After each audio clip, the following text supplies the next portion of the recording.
କିଛି ନୂଆ ଶିଖିବା, କିଛି ନୂଆ ଜାଣିବା, କିନ୍ତୁ ବୁଝିବା, ପଢିବା ଏବଂ ପ୍ରୟୋଗ କରିବା ସେଇଟା ହେଉଛି ଓଡ଼ିଆ ପାଠଶାଳାର ପ୍ରଚେଷ୍ଟା। ଆପଣମାନଙ୍କୁ ସମସ୍ତଙ୍କୁ ସ୍ୱାଗତ ଓଡ଼ିଆ ପାଠଶାଳାକୁ। ଚାଲନ୍ତୁ। ମେ ମାସ 9 ତାରିଖ 1540 ମସିହାରେ ରାଜସ୍ଥାନ କୁମ୍ଭଲଗଡ଼ ଦୁର୍ଗରେ ଜନ୍ମଗ୍ରହଣ କରିଥିବା ମହାରାଣା ପ୍ରତାପ ବର୍ତ୍ତମାନର ରାଜସ୍ଥାନ ମେୱାର ରାଜବଂଶର 13ତମ ଶାସକ ଥିଲେ।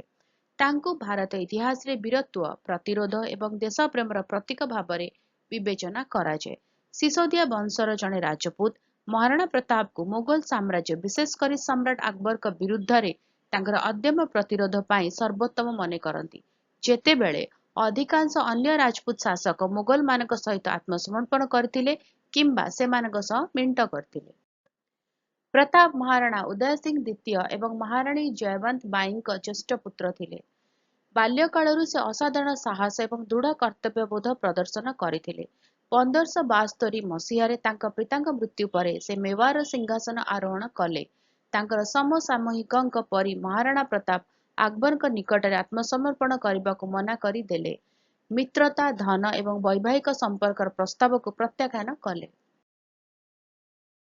ମହାରାଣା ପ୍ରତାପଙ୍କ ଜୀବନର ସବୁଠାରୁ ଗୁରୁତ୍ୱପୂର୍ଣ୍ଣ ଘଟଣା ହେଉଛି ହଳଦୀଘାଟିର ଯୁଦ୍ଧ, ଯାହା 18 ଜୁନ 1576ରେ ଆକବରଙ୍କ ଅଧୀନରେ ରାଜପୁତ ସେନାପତି ଆମ୍ବର ମାନ ସିଂଙ୍କ ନେତୃତ୍ୱରେ ମୋଗଲ ସେନା ବିରୁଦ୍ଧରେ ଲଢ଼ିଥିଲେ।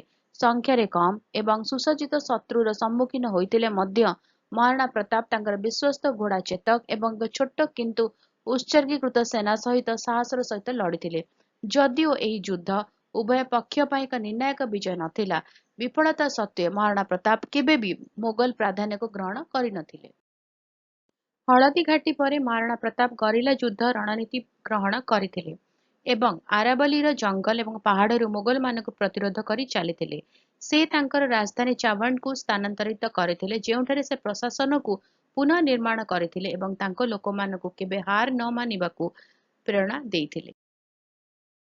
ମହାରାଣା ପ୍ରତାପଙ୍କୁ ଅନନ୍ୟ କରିଥିବା କଥା କେବଳ ତାଙ୍କର ସାମରିକ ଦକ୍ଷତା ନୁହେଁ, ବରଂ ଆତ୍ମସମ୍ମାନ ଏବଂ ଧାର୍ମିକତା ପ୍ରତି ତାଙ୍କର ପ୍ରତିବଦ୍ଧତା ଥିଲା। ସେ ନିର୍ବାସନରେ ଜୀବନଯାପନ କରିଥିଲେ, ରାଜକୀୟ ସୁବିଧା ତ୍ୟାଗ କରିଥିଲେ ଏବଂ ବିଦେଶୀ ଶାସକଙ୍କ ନିକଟରେ ଆତ୍ମସମର୍ପଣ କରିବା ଅପେକ୍ଷା ତାଙ୍କ ପରିବାର ଏବଂ ଲୋକମାନଙ୍କୁ କଷ୍ଟକର ଜୀବନ ବଞ୍ଚିବାକୁ ଉତ୍ସାହିତ କରିଥିଲେ। ସ୍ୱାଧୀନତା ପାଇଁ ଲଢ଼ୁଥିବା ଭାରତୀୟଙ୍କ ପିଢ଼ି ପାଇଁ ତାଙ୍କର ବଳିଦାନ ପ୍ରେରଣାର ଉତ୍ସ ପାଲଟିଥିଲା। ମହାରାଣା ପ୍ରତାପ ଜାନୁଆରୀ 19, 1597ରେ ଏକ ଶିକାର ଦୁର୍ଘଟଣାରେ ଆହତ ହୋଇ ଦେହାନ୍ତ ହୋଇଥିଲା। ମୃତ୍ୟୁ ଶଯ୍ୟାରେ ମଧ୍ୟ ତାଙ୍କର ଶେଷ ଇଚ୍ଛା ଥିଲା ଯେ ତାଙ୍କ ପୁତ୍ର ଅମର ସିଂହ ପ୍ରଥମ କେବେ ମୋଗଲମାନଙ୍କ ଆଗରେ ମୁଣ୍ଡ ନୁଆଁଇବେ ନାହିଁ। ତାଙ୍କର ଉତ୍ତରାଧିକାର ଏବଂ ବଂଶଧରମାନେ ବହନ କରିଥିଲେ।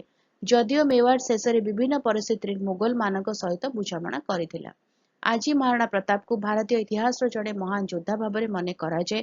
ସାରା ଭାରତରେ ଲୋକଗୀତ ଏବଂ ପାଠ୍ୟପୁସ୍ତକରେ ପ୍ରତିମୂର୍ତ୍ତି, ସ୍ମାରକୀ ଏବଂ କାହାଣୀ ତାଙ୍କ ସ୍ମୃତିକୁ ଉଜ୍ଜୀବିତ ରଖିଛି। ସେ ପ୍ରତିରୋଧ, ସମ୍ମାନ ଏବଂ ଜାତୀୟତାର ଆତ୍ମାକୁ ପ୍ରତିନିଧିତ୍ୱ କରନ୍ତି। ଆପୋଷ ଯୁଗରେ ମହାରାଣା ପ୍ରତାପ ପରାଜୟ ଅପେକ୍ଷା ମର୍ଯ୍ୟାଦା ବାଛି ପ୍ରମାଣିତ କରିଥିଲେ ଯେ ସ୍ୱାଧୀନତା ଯେକୌଣସି ବଳିଦାନର ମୂଲ୍ୟବାନ।